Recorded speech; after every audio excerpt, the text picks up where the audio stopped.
El podcast librero llega gracias a Busca Libre. Todos los libros que necesitabas a solo un clic de distancia. Bueno, esta entrevista es para mí como estar en una especie de desdoblamiento, ¿no? Porque finalmente me encuentro con ese autor que ha significado durante muchísimo tiempo mi voz en off, y creo que también es la voz en off de varias personas que le escuchamos a lo largo de Latinoamérica. Está con nosotros Hernán Casiari. Bienvenido, Hernán, a Perú. Virtualmente, en unos días vas a estar en Lima, pero virtualmente al fin y al cabo. ¿Cómo estás? Bien, es como una previa del viaje que voy a hacer para estar en la Feria del Libro el 1 de agosto, así que doy por iniciado el viaje con esta entrevista. Experiencia grata en Perú finalmente, ¿no? No como aquella vez en la que tuviste este incidente en el aeropuerto. No sé si nos lo puedas contar. También fue grato porque sí, me llamaron en el aeropuerto de Lima pensando que tenía marihuana porque un perro olió mi valija y se encontró con que había mucho olor, pero también fue grato porque no me asusté en ningún momento, sino que supe que estaba viviendo casi de casualidad una experiencia sabiéndome inocente, y viví una experiencia muy interesante que está en un cuento que si lo quieren buscar lo encuentran muy rápidamente, y se llama Protocolo en el subsuelo, y es una experiencia que tuve en Lima en 2014. ¿Qué fue lo que pasó exactamente? Porque tú entraste como en un trombo, pensando en que en algún momento algo grave iba a pasar. Y era conforme ibas descendiendo las escaleras, el panorama se ponía aún más sórdido. Sí, sí, sí, el panorama en el subsuelo y los protocolos, además, cuando los perros huelen marihuana para con el pasajero dueño de la maleta, es bastante temerario, te hacen un montón de preguntas capciosas. Veían, por ejemplo, que yo tenía pasaporte italiano y entonces me preguntaban de qué color eran los taxis en Roma, por ejemplo.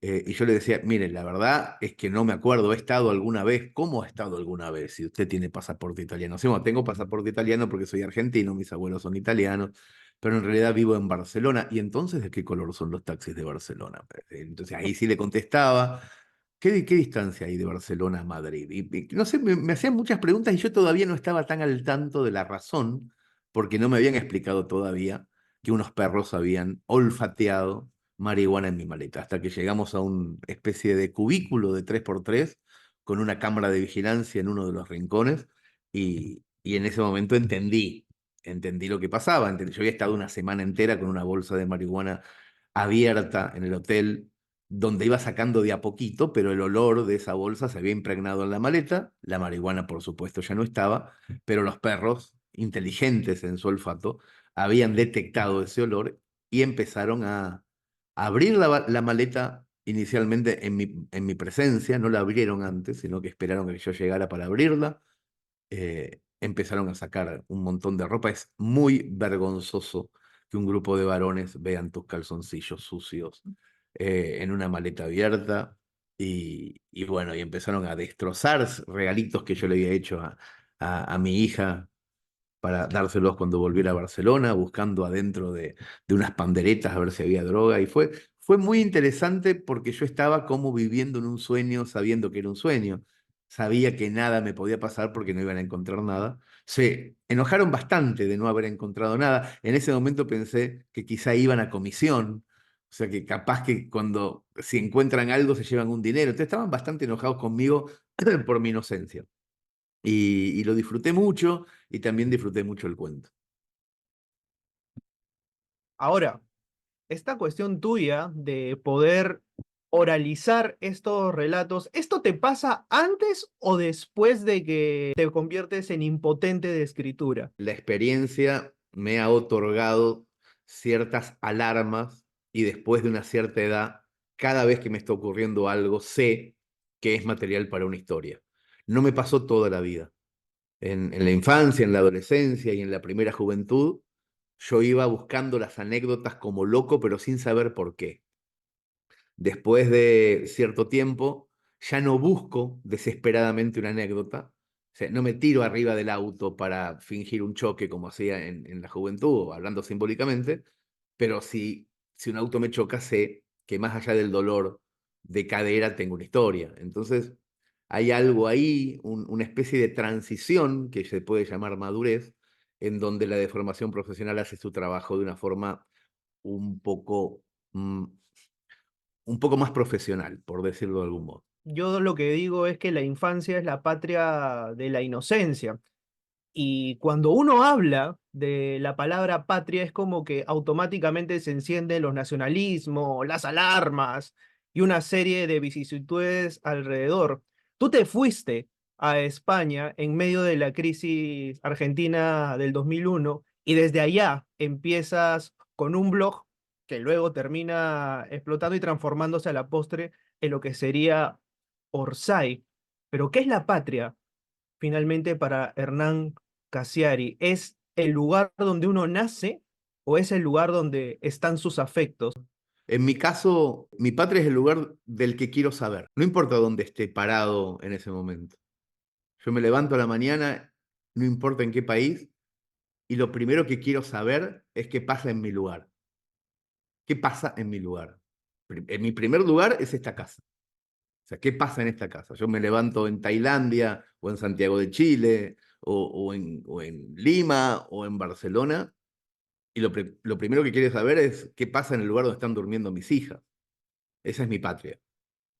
Y después un poquito más por fuera, qué pasa en mi lugar, en el lugar donde más quiero saber. Y siempre ese lugar para mí fue Argentina, ¿no? Nunca viví muchísimos años fuera, pero yo me levantaba a la mañana y lo primero que ponía en internet era la URL del periódico de aquí, de donde yo quería saber, las primeras cosas que quería saber, ¿está lloviendo ahí? ¿Hace calor? ¿A cuánto está el dólar? Aunque no me importe, aunque no tenga incidencia en mi vida económica o emotiva, ¿cómo salió Racing? ¿Qué pasó ahí? Después de enterarme de todo eso, abro la ventana y descubro Barcelona. Y ahí ya me empiezo a preguntar otras cosas sobre el día a día, etcétera. Pero mis primeras inquietudes son mi patria. Ahora, con tu hija, tú tuviste un afán de argentinizarla a como dé lugar. O sea, de hecho tienes un cuento llamado Tengo una hija Sí, catalana. sí, sí, Eh, sí. ¿Fallaste en el intento o sientes que finalmente se argentinizó? No siento un fallo, sino una mixtura que ahora, que Nina tiene 20 años, es alucinante. O sea, estoy fascinado con su mirada sobre la Argentina, sobre lo que ella entiende. Entiende algo completamente distinto a lo que entiendo yo, porque las cosas que uno entiende sobre la tierra en la que nació son más sensoriales que racionales. Y Nina tiene una mezcla entre lo sensorial y lo racional que me encanta porque puede ver distinto, puede ver de otra manera, pero al mismo tiempo le noto permanentemente eh, el amor por Argentina y su deseo de estar acá muchas veces al año, que cada vez es más claro y más adulto. Los deseos de un niño a veces están teñidos por la necesidad de protección paternal y no sabes si es tanto por la tierra como por los afectos personales y ahora que es grande y que ella quiere venir con sus amigas independientemente de mí, descubro su amor de una forma más clara y me encanta. No, no hay fallo, no hay fallo.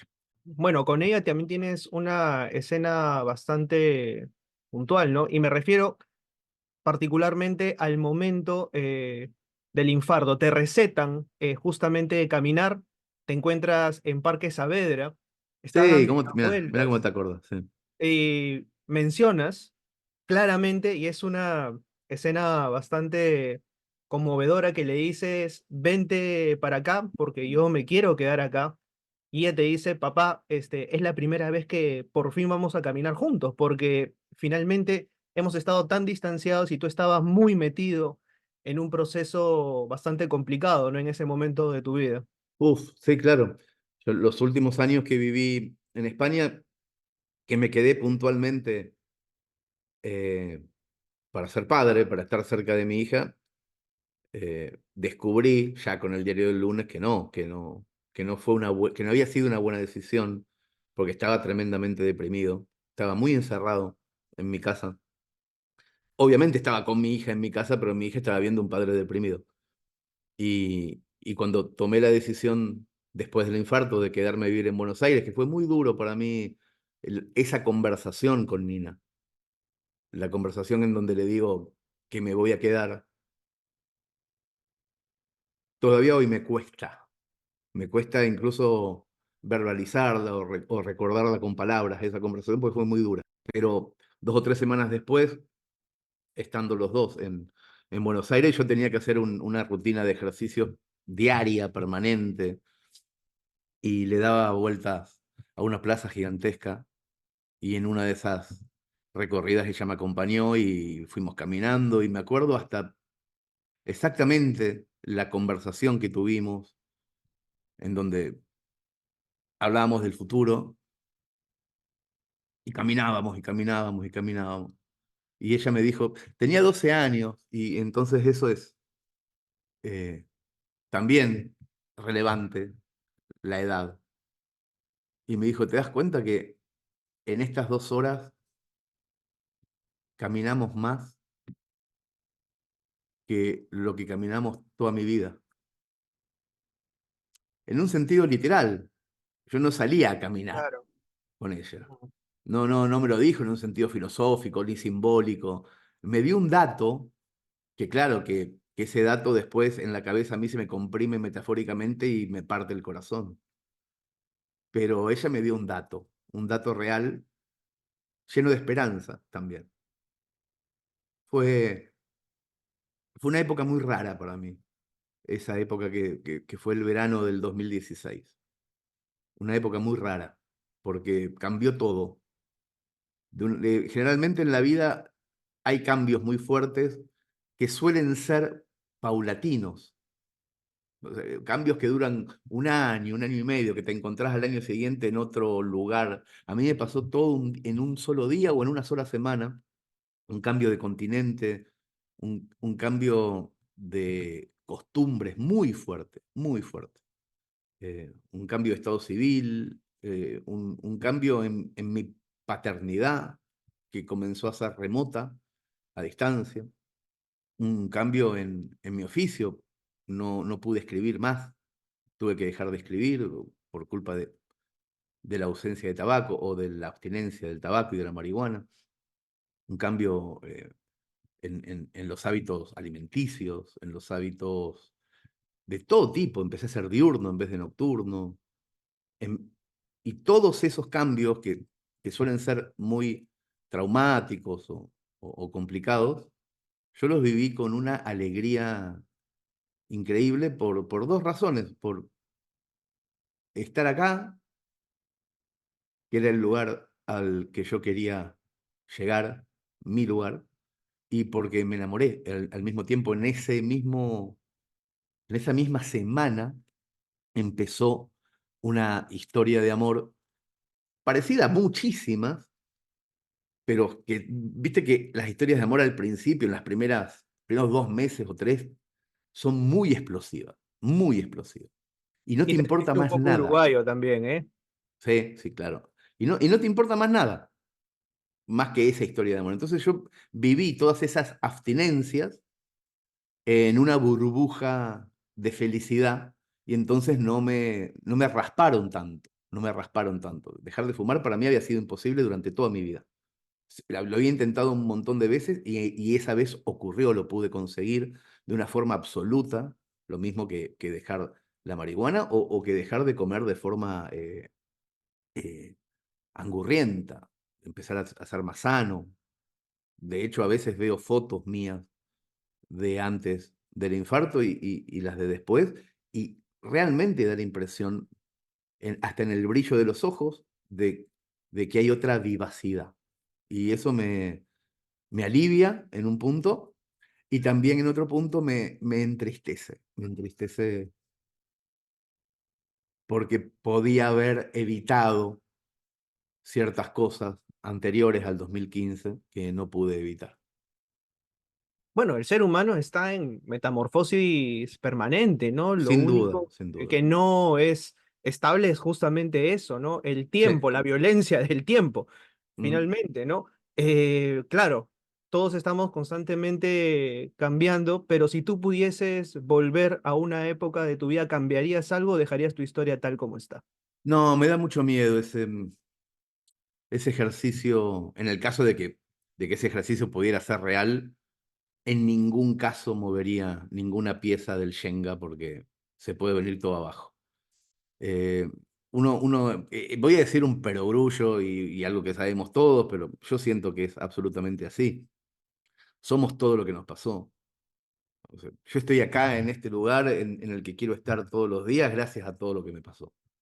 Todo. O sea, un pequeño cambio en ese recorrido podría ser que yo esté en un lugar inconveniente hoy. Entonces prefiero no tocar nada.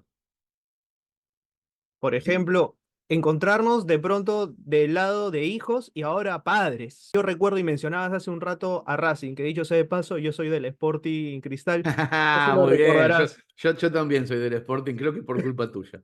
Sí, Bueno, McAllister hasta ahorita nos lo está agradeciendo, ¿verdad? sí, sí, sí, sí. Acabo de publicar un libro a propósito de justamente de lo que fue en general esa copa, pero más allá del fútbol, que también nos une y que también es algo que eh, genera temas de sobremesa, tú con tu padre generaste un vínculo con el fútbol que ocurría únicamente a través de llamadas telefónicas cuando jugaba Racing, ¿no? Y Sí, eso me parecía algo interesante, ¿no? sin duda, sin duda. Y yo, sin darme cuenta, lo sigo haciendo con mi hija Pipa en el Mundial y en la Copa América y en la Eurocopa. Le digo, Pipa, vení que juega. Yo el otro día jugaba, no me acuerdo qué dos países que habían estado en la Segunda Guerra Mundial muy embroncados y le explicaba las mismas boludeces que me explicaba mi papá a mí y después yo me reía de cómo esas cosas siguen ocurriendo, no porque uno quiera, sino por el propio recuerdo. Y me parece que cuando uno la pasó bien en la infancia quiere repetir ciertas cosas después con sus hijos y que esas cosas no son tan realmente felices, sino que te llevan a un lugar de felicidad. ¿Eres celoso, Hernán, con tus hijas? No, no, no. No, no tengo el gen de los celos muy en cuanto a mis relaciones de pareja. No tengo esa cuestión de los celos muy desarrollada. Y de pronto, si es que tu hija sale con algún tipo que dice es escritor y que tiene también esta manía de armar tabaco, espolvoreándole ligeramente marihuana, ¿volverías a reconsiderar la posibilidad de volver a fumar? Estoy en una etapa en donde ya creo que me olvidé. eh, no le encuentro ningún beneficio ni ningún deseo al tabaco, a la marihuana. Real, real, ¿eh? O sea, no es que haga un esfuerzo para no volver a caer. No, es como que no me recuerdo haciéndolo, no tengo no estoy más ahí, no estoy en ese lugar. Eh, y al mismo tiempo tengo eh, un gran recuerdo del hoy, del despertarme temprano sin resaca, del poder tener al mismo tiempo 4 o 5 proyectos en la cabeza y ser muy detallista, obsesivo, y ciertas cosas que la marihuana eh, te anestesia un poco. eh, y al mismo tiempo no tengo recuerdos de por qué podría ser mejor. No lo tengo, no lo tengo. Estoy muy bien en un mundo sin esas características que además me recuerdan mucho a España. Me recuerda mucho a la depresión y me parece que también ahí hay como una jaula a la que no quiero entrar porque mm, no, me llama a recuerdos que no me gustan. Ahora, también, y esto es algo que veo muchísimo, ¿no? Mucha gente y alumnos me dicen, profesor, quiero escribir, y está esta primera tendencia de inicios, muy de inicio de los 20 a querer ser Bukowski, Ujú. y a tratar de probar y apretar todos los botones para evocar sensaciones que te lleven eventualmente a la escritura. Yo le digo, si quieres hacerlo, hazlo. No es lo que yo eventualmente recomendaría, pero yo lo que invito a hacer es a buscar cada uno su propio proceso. Si quieres Claro. escribir, busca tu propio proceso, siempre y cuando te sientas cómodo con eso. Yo muchas veces escribí borracho y no me salió ni media línea. O Claro. sea, es un poco llegar a esa conclusión. ¿Crees que también se romantizan ciertos estilos de escritura y hábitos? Sí, pero también se romantiza en otros oficios, otras cuestiones. Los médicos tienen sus romantizaciones y los abogados también. Son distintas. Eh, a mí me parece que la, la literatura ha tenido históricamente, en la desdicha de los autores, un gran elemento, porque la desdicha propone historias en carne viva. O sea, un escritor feliz, permanentemente feliz, no creo que salte a la gloria de la literatura nunca. O sea, que no existe un libro, decía un escritor argentino muy famoso, decía, no existe un tango que se llame Estoy muy bien con mi señora. O sea, no existe eso.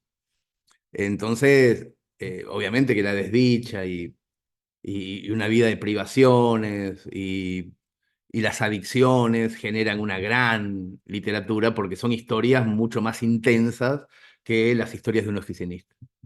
Pero al mismo tiempo, eso no indica que la desdicha genere buena literatura, ni significa que las adicciones generen de por sí buena literatura. Pero sí, sí, creo que ya no la hay tanto, pero hubo una gran romantización de la desdicha. La romantización de la desdicha y de los procesos, ¿no? Necesariamente autodestructivos, que como siempre digo, cada uno tiene que llegar a explorar, llegar a ese centro que te permita ver las cosas. ¿Cuál fue ese centro a lo largo de tu vida? ¿Cómo inicia tu etapa con la literatura? Desde muy chico, o sea, yo repaso tu carrera y tú empiezas a escribir paralelamente a la edad en la que empiezas a fumar. Hoy no escribes más. Hoy no escribes más, pero en algún momento lo hiciste febrilmente y mediado también por tu abuelo. Hay una anécdota preciosa que cuentas en algún momento, y es que tu abuelo clasifica los libros que Sí, deberías o no claro, deberías de leer, y en esa caja de libros prohibidos que escogió y colocó, creo que artificiosamente en la lavandería, tú empiezas a leer clásicos prohibidos y claro. peligrosos para el sentido común. Sí, claro, a mí me parece que mi relación con las historias, y se puede entender que con la literatura, pero hoy a mí me gusta ya decir con las historias puntualmente, están muy ligadas inicialmente a los libros, porque desde muy pequeño empecé a leer, realmente desde muy pequeño. A mí me parece que yo empecé a tener una enorme fascinación con la máquina de escribir, con la máquina, con el objeto máquina de escribir a los 3 años, y nunca se me fue. Sigo teniendo una fascinación con el teclado, con la disposición de las letras, con las manos en el teclado, con la posibilidad de poder anotar mentalmente algo que se me está ocurriendo en la cabeza con las manos, sin tener que mirar ese teclado. A mí me fascina eso. Me fascina el diseño de lo que aparece en ese teclado, pero desde que no existía el diseño de la computadora. Yo intentaba todo el tiempo de que no se serruchara a la derecha el texto en la máquina de escribir, de que no quedara como justificado a izquierda, sino que quedara justificado. Y para eso iba cambiando los sinónimos, iba cambiando las palabras, buscando un sinónimo para que me diera exactamente 75 caracteres. Estoy hablando de los 9 años, de los 10. No pensaba tanto en la historia, sino en que la derecha quedara justificada. Eso es un ejercicio alucinante de búsqueda de sinónimos, pero alucinante, de aprendizaje de vocabulario, de ir al diccionario, de pedirle a mi mamá que me comprara un diccionario de sinónimos para poder justificar. O sea, yo siempre fui más diseñador que escritor de inicio, desde chiquitito. Y a mí me parece que todo es un azar increíble. Es todo un azar. Que mi abuelo me haya prohibido los libros nuevos, los libros buenos, y que eso me haya llevado a querer leerlos con más fruición. Que mi padre haya tenido la paciencia tremenda de enseñarme a escribir a máquina a los 3 4 años, de enseñarme de verdad, no de decir, bueno, un ratito no, sino que todos los días volver de la oficina con ganas él y con ganas yo, también es un azar increíble. Haberme encontrado con un mejor amigo a los 7 años, con los que poder hablar de esas obsesiones y no quedarme solo con esas obsesiones. Hubiera sido tremendamente contraproducente para mí quedarme solo con esas obsesiones en la primaria. No poder hablar con nadie de justificar los márgenes a la derecha, ni de Mark Twain, ni poder hablar de Sir Arthur Conan Doyle con nadie. Eso genera principalmente bullying del contexto. Y yo no tuve bullying, tuve amigos, un montón. Y algunos, muy poquitos, pero estaban, además, con conversación interesante, que eso generalmente los chicos no lo encuentran rápidamente, no encuentran rápidamente un par o dos pares con los que hablar exactamente de lo que les interesa, sea lo que sea, a los 8 o 9 años. Por eso la introversión, por eso a veces los chicos que tienen mundos más complejos en la cabeza se quedan a un costadito de la cancha de fútbol y no juegan. A mí no me pasó, yo tuve mundos complejos y al mismo tiempo jugué a la pelota gracias a Chiri, al Chino Silvestre y a otro grupito de gente que siguen siendo mis amigos hoy y que seguimos teniendo los mismos mundos complejos, los mismos, la misma necesidad de jugar. Y después está esa otra cosa, que es puntualmente y un azar enorme, el saber jugar, el entender que tu vida adulta sigue siendo la vida lúdica del recreo. No es otra cosa, no es otra cosa. No son los impuestos, ni la hipoteca, ni el dinero lo más importante de la vida. Aunque tengan que estar ahí todo el tiempo, lo más importante de la vida es poder jugar. Y si tenés al lado de socio, de escudero, a gente con la que jugabas a los 7, es mucho más fácil encontrar el tono de lo lúdico. Porque ya lo tenés, porque hay una química que yo hablo con Chiri hoy para ver cómo va a ser la próxima revista o la próxima obra de teatro o la próxima película, y somos nosotros dos en el recreo de la primaria, no somos nuevas personas. Se prende rápidamente esa chispa, muy rápido. Y me parece que eso es un azar, eso no lo podés elegir. Eso es una gracia absolutamente azarosa que llega o no llega y que yo reconozco muy fuertemente como que sí llegó en los momentos correctos y por eso no quiero tocar nada del Shenga, no quiero arrepentirme de nada porque todo lo bueno que pasó es demasiado bueno y lo malo no ha sido tan malo. Un poco que los adultos nos olvidamos de jugar, ¿no? Y creo que con el tiempo asumimos que la adultez es olvidarnos de lo lúdico. Yo pienso en Orsay y digo, este tipo tiene el trabajo soñado, vive de lo que le gusta y digamos en su trabajo, al menos en la parte con la que coordina, está con sus amigos. Es Y que más que tener eso un es trabajo lindo, ¿no? soñado, más que tener un trabajo soñado, yo sé, y lo sé de forma literal, y esto no es metáfora, que Chiri y yo en algún momento de la secundaria soñamos con este trabajo. O sea, pero de verdad, o sea, puntualmente. De hecho, como tenemos registros en cassette, porque conversábamos y nos grabábamos, hay párrafos muy claros de lo que queríamos ser cuando fuéramos grandes. Muy claros. Y eso a mí me parece que es de lo más importante que nos pasó. Poder recordar qué queríamos ser cuando éramos chicos. Y cumplirlo, y cumplirlo, y cumplirlo. Casi, a veces sin fundamento. Cumplirlo. Solamente porque esos chicos lo querían. Nada más. Es como un regalo al pasado. Todo el tiempo. Regalarle cosas a esos chicos para que estén más contentos. Imaginarnos que esos chicos siguen estando en algún lugar y que tienen la posibilidad de mirar qué está pasando con ellos mismos en el futuro y ponerlos contentos. Ese es como una especie de objetivo secreto que hay en todo, y Orsay es puntualmente eh, ese objetivo, hacer felices a esos pibes.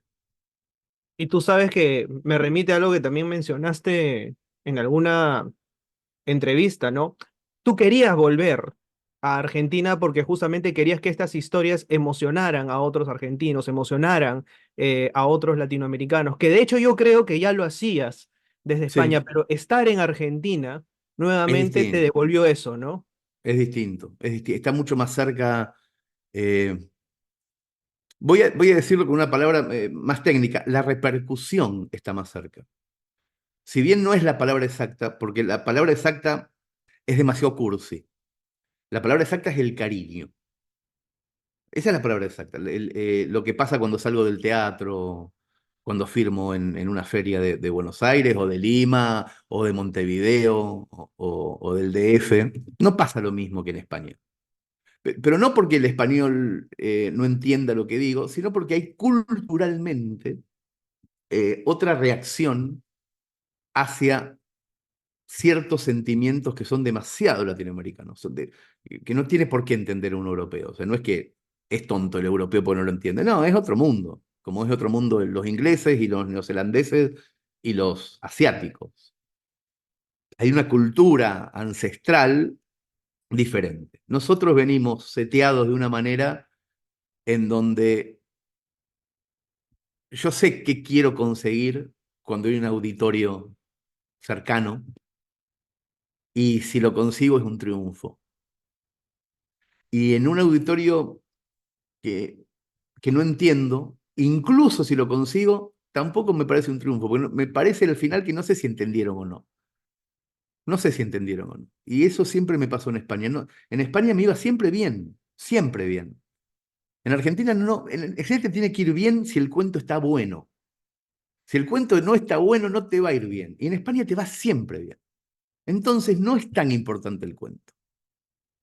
Mira, eso me parece que es una, lo dije, lo estoy pensando por primera vez, es una de las razones es esa. En España el cuento siempre es aplaudido. Y no está bueno cuando algo siempre es aplaudido. Eso me pasa, o eso me pasaba. En España está todo siempre bien, incluso cuando tú tienes esta etapa de dejar de fumar y publicabas cuentos diarios en el diario El Mundo, mandas un texto Sí, que según tú estaba malísimo muy mal.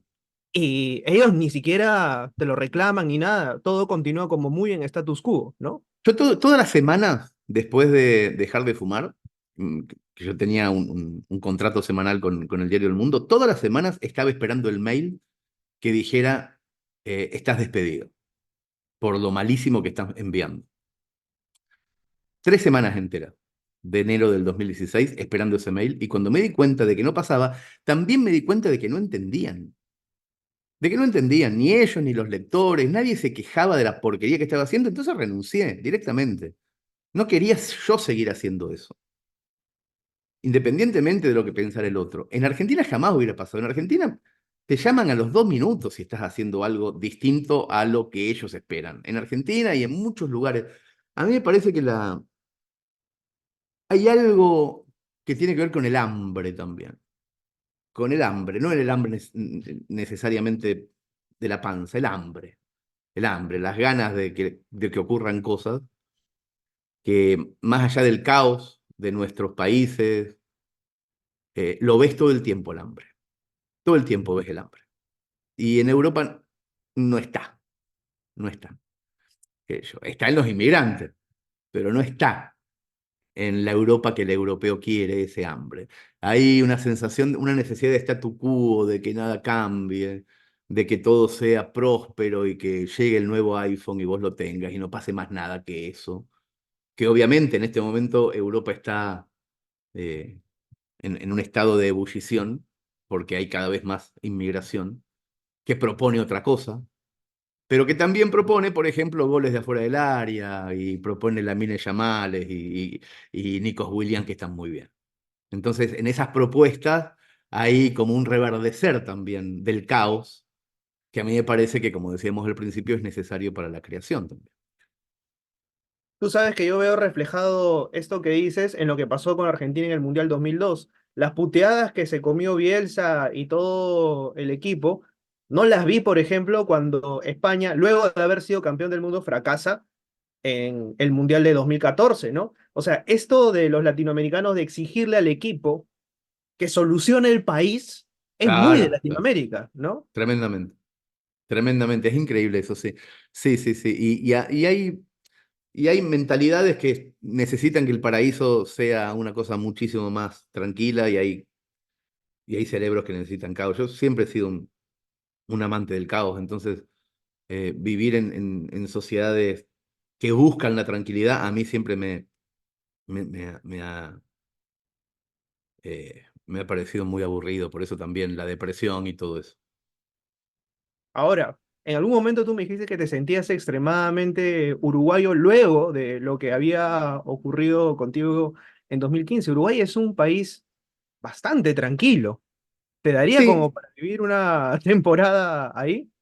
sí, pero ¿sabes qué pasa con Uruguay? Que Uruguay queda de este lugar donde estoy viviendo a 240 kilómetros. O sea, yo podría vivir en cualquier región que quede a 240 kilómetros, porque, porque tengo todo lo que quiero muy cerca. Entonces, eh, no tengo un problema geográfico con Montevideo y con Uruguay en general. Estoy muy cerca, lo siento propio al lugar, lo siento propio. En muchos casos, muchísimo más propio que ciertas provincias argentinas del norte o del sur, que me resultan más lejanas incluso culturalmente. O sea, una señora que va caminando por la montaña mascando coca, no lo siento tan propio como a un montevideano. O una persona que vive permanentemente a 9 grados bajo cero, en nieves permanentes en el sur de la Argentina, que tiene la piel curtida y que andan con unas camionetas que tienen cadenas en las ruedas todo el tiempo. Yo lo siento más parecido a Canadá que a Argentina eso. Y a un montevideano, en cambio, yo estiro mucho la mano y le llega el mate. Entonces, Uruguay es mi región, es mi geografía. Independientemente de las fronteras que hayan impuesto en el 1800 los libertadores, Uruguay es mi geografía, son mis ríos. O sea, los mismos pescados que hay en los ríos míos hay en los ríos de Uruguay, porque es el mismo río. Se puede entender a nivel geográfico que son países distintos, banderas distintas, himnos distintos, y etcétera. Pero no es verdad. Voy caminando y llego.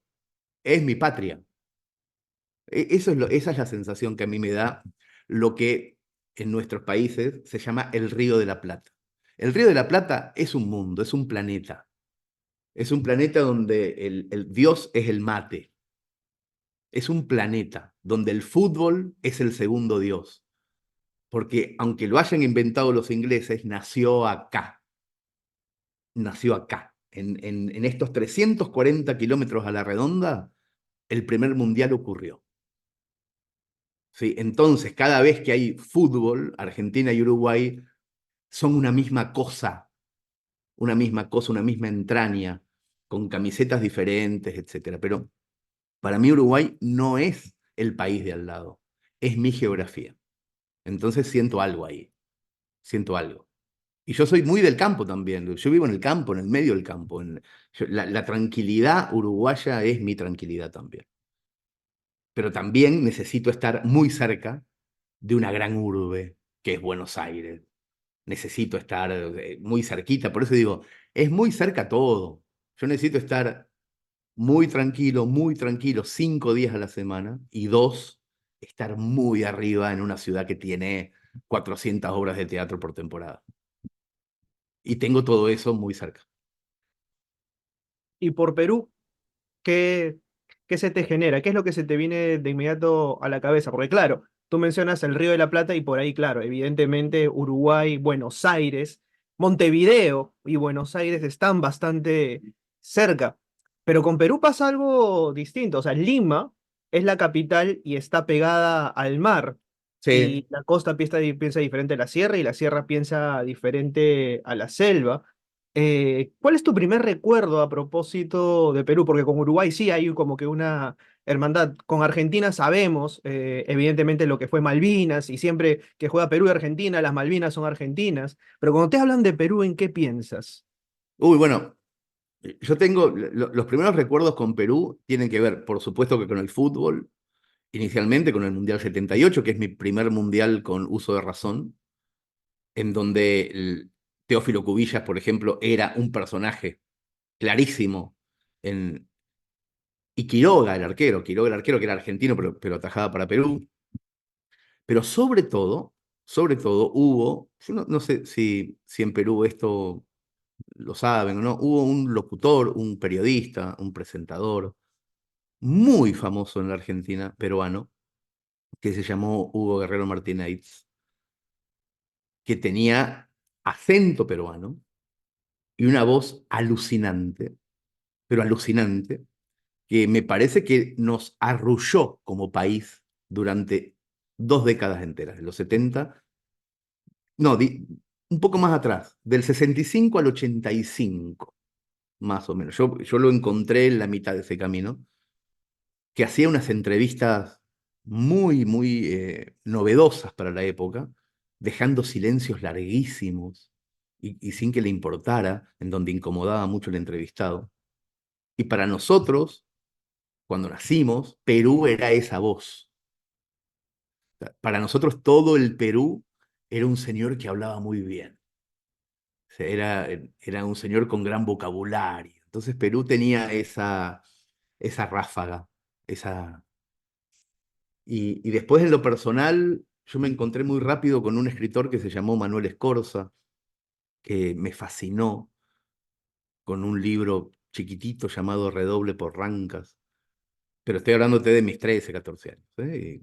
Y en donde también eh, empecé a darle vueltas a algo, y un poquito después, creo que a los 15, 16, ya Mario Vargas Llosa se ubicó como el faro literario de una fascinación que yo creo que en un momento de mi vida fue medio obsesiva, de leer, viste, cuando lees todo de un autor, haces lo que se llama maratonear una serie. Bueno, yo maratoneaba autores en la adolescencia y Mario Vargas Llosa entró en ese mundo. Entonces, Perú siempre estuvo muy ligado para mí al fútbol y a la literatura, casi exclusivamente, y recién de grande pude encontrarme con la gente. A mí me parece que las noches en Lima entre el 2013 y el 2017, que fue cuando más fui, 2017-2018, eh, tengo recuerdos entrañables de gente, de lugares, de ir y venir, de Miraflores, de, de, de marihuanas y de cosas muy divertidas que hoy están muy atadas también a una época que ya no reconozco, pero Perú es esa mezcla entre su gente. Perdón, ya no estaré hablando de Perú, sino puntualmente de Lima, la gente de Lima. La literatura y el fútbol están muy relacionadas en mi cabeza con Perú. Y por el ingrato recuerdo que te dejó el Sporting Cristal. También, también. Claro que sí. No sé si la memoria me está siendo un poco infiel en ese sentido, pero recuerdo que en estos cuentos que solías narrar con la Cardeuse, ¿narraste alguna vez adaptado un cuento de Ribeiro? Sí, claro, sí, sí, sí. Sí, sí, sí. Sí, fue una, 2 temporadas creo que fueron de, de hacer en Telefe a la noche un ciclo que se llamó Cuentos Inolvidables, que son cuentos que a mí me gustaron mucho en algún momento de mi vida. Hice creo que 100 y pico de esos cuentos, que son adaptaciones cortas que entraran en un tramo televisivo de 5 minutos, de cuentos algunas veces mucho más largos, incluso cuentos rusos, de todo, de todo, de todo. Y y en ese berenjenal de literatura estaba El banquete de Ribeiro, y fue uno de los cuentos que hice para ese espacio de televisión que después se convirtió en un libro que se llama 100 covers de cuentos clásicos. Y tú sabes que fue tremendo eso porque al menos durante la pandemia, esos covers de cuentos me acompañaban cuando terminaba de correr, cuando empezaba a correr. Y hago una relación aquí, ¿no? No sé si te das cuenta, pero para muchos latinoamericanos eres su voz en off. O sea, yo me imagino en algún momento mi vida, no sé si es que en algún momento alcance la trascendencia de esos relatos que en algún momento narraste, pero narrados a través de tu voz. O sea, eres consciente de lo que ha generado a través de lo que cuentas. A mí por supuesto que me dicen, a veces muchos lectores me dicen, compro tus libros y ya los estoy leyendo con tu voz en la cabeza, como si te hubieran insertado el matiz de la voz. A mí me parece que tiene necesariamente que venir una época en donde los autores eh, pongan su voz por delante. Me parece que es una cosa que tiene que ocurrir. Incluso te diría que para equilibrar las economías de los autores, incluso está para eso, porque ya no, ya lo que se llama la regalía o el royalty en los tiempos que corren van a estar más eh, relacionados con un MP3 que con la venta de un libro. Pero sin duda, y también con las presentaciones en auditorios.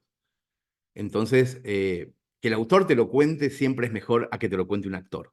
Siempre es mejor. Ahora, el autor tiene que hacer un trabajo de matiz de la voz para poder decirlo exactamente. Yo no nací leyendo bien.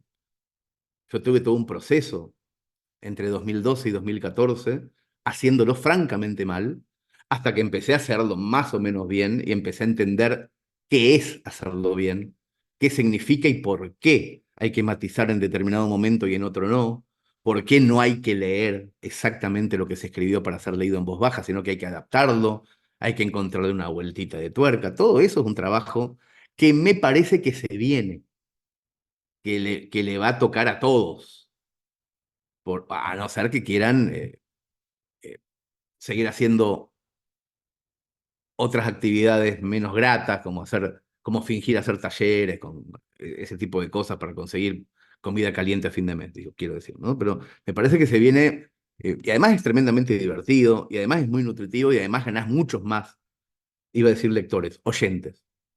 O sea, la diferencia de público que tengo desde que leo en voz alta es abismal, porque muy poca gente sabe leer más o menos bien. Muy poca, pero todos sabemos escuchar. Entonces, si todos sabemos escuchar y vos le das el tono exacto al relato que estás contando, primero porque lo viviste o porque lo inventaste o por la razón que fuera, no puede fallar eso. O sea, el que te escucha está diciendo, ah, me lo está contando, no está leyendo, me lo está contando. Bueno, esa diferencia es tremenda. Es como que estás en una sobremesa con el autor, charlando con vos, es mucho más divertido, es mucho más entretenido, es mucho mejor. Entonces, yo soy consciente de que en un punto abro la puerta para que otros autores también empiecen a entender sus cuentos como canciones en Spotify. O sea, yo no los subo como podcast a mis cuentos, los subo como discos. Y cada cuento es una canción de 5 minutos que la podés escuchar muchas veces aunque ya sepas la historia, igual que una canción. Porque las canciones también te sabes la historia de la musiquita y la volvés a escuchar por alguna razón. Entonces, empezar a entender que no tenés que tener un representante, sino un productor.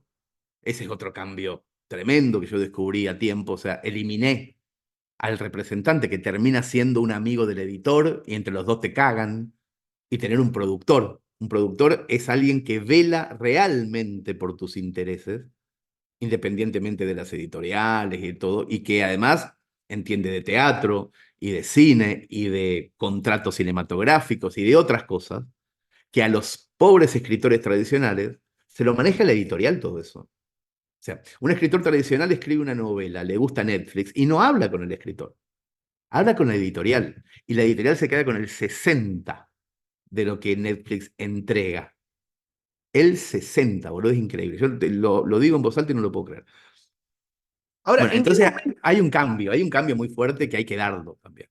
o sea, en qué momento tú te das cuenta de este cambio que tiene? O sea, porque mucha gente podría pensar, cosa que los libros tienen alcance, y sí, tienen alcance, pero este cambio de la palabra escrita a la voz narrada cae en un momento exacto y ahí en ese sentido yo siempre le voy a decir a todo el mundo, se lo digo a mis estudiantes, se lo digo a mis compañeros, para mí Cassiari es un hijo de puta, o sea, se adelantó a todo, o sea, hizo Orsay, metió los podcasts a manera de discos como mencionas y además hoy está metido también en la industria audiovisual, Orsay hoy hace películas. O sea, me parece alucinante. ¿En qué momento tú te das cuenta, concretamente, de que cambia la masividad de la audiencia a propósito de lo que estabas haciendo? Porque soy consumidor antes que creador de contenido. O sea, con Chiri seguimos siendo consumidores de contenidos del mundo. Lo que más nos interesa es ser consumidores. Y a nosotros nos empezó a pasar hace un montón de tiempo que no nos daban tantas ganas de leer, que nos empezaban a dar ganas de escuchar. Y no había nada, no había nada para escuchar. Y dijimos, bueno, empecemos a hacer cosas para escuchar. ¿Pero por qué? Porque como consumidores notábamos la ausencia. A mí me pasó cuando descubrí que existía una cosa que se llamaba blog en el año 2002, 2003, que me acuerdo que había una notita en el suplemento de tecnología del diario El País de España. Hay una cosa que se llama blog. Y digo, a ver qué es. Entro. Y había en todo el mundo en español 75 blogs. Y digo, uy, estarán haciendo cuentos, me imagino. Estarán haciendo ficción. Entro a los que había y eran todos de tecnología. Claro, los primeros que conocían la herramienta eran geeks, eran freaks, eran gente que hablaban de su nuevo iPhone. Y yo digo, ¿cómo que no hay literatura acá? Como consumidor, lo dije, yo quiero entrar acá y ver cuentos. ¿Cómo que no hay? Ah, bueno, me pongo a hacer. Y fui el primero que hizo ficción en un blog, fingiendo ser otra persona y ese jueguito que terminó siendo Más respeto que soy tu madre. Pero no lo dije estratégicamente. Nunca digo, uy, bueno, me voy a meter acá estratégicamente a hacer esto para que... No, es una necesidad. Es una necesidad. Lo necesitaba como consumidor. Eso es lo que me parece que ocurre. Cuando con Chile empezamos a decir, che, deberíamos hacer una película, es porque estábamos viendo más cine que libros. Teníamos ganas de ir para ese lado un rato. O ahora que estamos haciendo teatro, estamos con ganas de hacer teatro porque estamos con ganas, no es estratégico. Lo que pasa que, como te decía al principio, hay una cierta experiencia hoy en donde ya sabemos cómo se hacen las cosas. Antes no, antes era todo más caótico, más bueno, ese paso entre los 20 y los 30 años, en donde las cosas son más por energía que por experiencia, después son más por voluntad que por energía y después son más por experiencia que por voluntad. Nosotros estamos en el plano de los 50, es más experiencia que voluntad. Es- Esta cuestión, ¿no? Que tú mencionas, por ahí de los 20 a los 30 eres aprendiz de obrero, de los 30 a los 40 eres Claro, obrero y ya claro, de los 40 en adelante eres arquitecto. Y es puede que quieras necesariamente. regresar a los 30 pero ya no te sale porque eres arquitecto, pues ya, ¿no? Sí, bueno, a mí me pasa con la escritura de un cuento ahora. Ahora yo puedo escribir cuentos, no tengo el problema del tabaco ni nada. De hecho, el año pasado me propuse escribir un cuento cada viernes y lo conseguí con mucho éxito, independientemente del resultado, digo, respecto al proceso. Y saqué un libro que me gusta mucho, que se llama Cuentos contra el reloj. Son cuentos escritos en 2 horas. Sé que puedo escribir, pero al mismo tiempo sé que estoy construyendo edificios, no estoy con el fratacho y el ladrillo levantándome a las 9 a levantar una pared porque alguien me dice. Estoy construyendo otras cosas que me divierten muchísimo más que ser obrero de la construcción. Entonces, claro, escribir un cuento hoy para mí es un hobby. Es una cosa que hago al costado del trabajo, es como jugar un rato al tenis, escribir un cuento. En otro momento de mi vida, escribir un cuento era vital, para aprender, para mejorar, para... Pero me parece bien todo esto, todos estos caminos que te van llevando a otros lugares, en tanto lo sigas haciendo con tus amigos de toda la vida. En tanto ocurra la diversión en medio de todo eso. Y te diviertes igual, ya para ir cerrando, porque justamente estamos a 5 minutos de terminar. eh, ¿Te diviertes igual haciendo esto para otros, por ejemplo, haciendo guiones que van a ser materializados por actores, que los van a interpretar, y actores que pues Todo por ahí, lo, sí, o sea, todo por ahí lo, pues por ejemplo yo veo sí, actores que interpretan las cosas que tú haces y yo digo, carajo, a mí también me gustaría que Franchella interprete algo mío, ¿me entiendes? sí, sí. A mí todo lo que tenga que ver con que a otro le llegue una historia que pensé, bajo cualquier herramienta, de la manera que sea, a mí a priori me interesa. A priori digo, ah, mira, a ver cómo es, pregunto. Cuando alguien me dice, che, en el caso de la película Muchachos o de cosas que no son, inicialmente no nacieron de la charla pequeñita entre Chir y yo, que es el 90% de las cosas nacen de una charla pequeñita. Cuando no viene de ahí, cuando viene otro a decir, ¿te gustaría hacer tal cosa? A priori a mí me interesa todo, si tiene que ver con contar una historia. Después en el medio puede haber caminos que me quiten las ganas y diga que no, pasa casi siempre, pero si sigue y me sigue interesando, llego hasta el final sin ningún problema y, y me gusta cualquier formato, cualquiera, me da igual, no me importa, o sea, es que le llegue al otro la historia y que al otro lo emocione en el momento que yo quiero que se emocione, es como componer una música. No importa si es para guitarra o para 14 concertistas, es una música. Si en el momento exacto el otro se emociona, esa música funciona. Después la podés hacer con guitarra solamente, guitarra y bandoneón, podés poner una filarmónica. Eso ya forma parte de otra cosa. Hay otros que entienden mucho de eso y yo no, y yo lo dejo en mano de otros. Yo no entiendo de tantas cosas, sino entiendo de la historia nada más, de cómo llega para el otro lado. Entonces a priori me divierte todo. Un formato que quisieras explorar y todavía no te has atrevido a explorar. Yo creo que estoy con ganas de que una de las próximas cosas que tienen que ver con lo audiovisual lo podamos hacer con la tecnología de la inteligencia artificial y entender que sí es una herramienta más que vamos a usar, pero que sin la propuesta humana en la idea, nada bueno puede salir. Entonces me parece que es la próxima cosa que voy a indagar junto con mi equipo y etcétera, ¿no? Pero tiene que ver con eso. Bueno, Hernán, agradecidísimo de haber estado contigo nuevamente.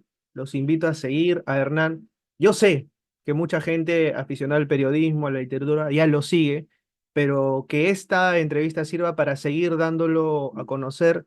Y desde ya, una vez más, Hernán, admirador terrible tuyo y de lo que haces, fan de Orsay, y nada, sigue haciendo cosas y espero en algún momento volverte a tener en Lima y que haya una conversación presencial, pese a que sé que te chupa un poco el huevo estar hablando con otros, o los dos, huevo, pero finalmente tenerte en el set, que sería para mí un privilegio, ¿no? Bueno, muchas gracias. Y nos vemos, voy a estar en Lima ahora el 1 de agosto, así que nos vemos por ahí. Listo. Y con nosotros será hasta una nueva edición a la misma hora por el mismo canal, pese a muchos con el mismo conductor. Chau, chau.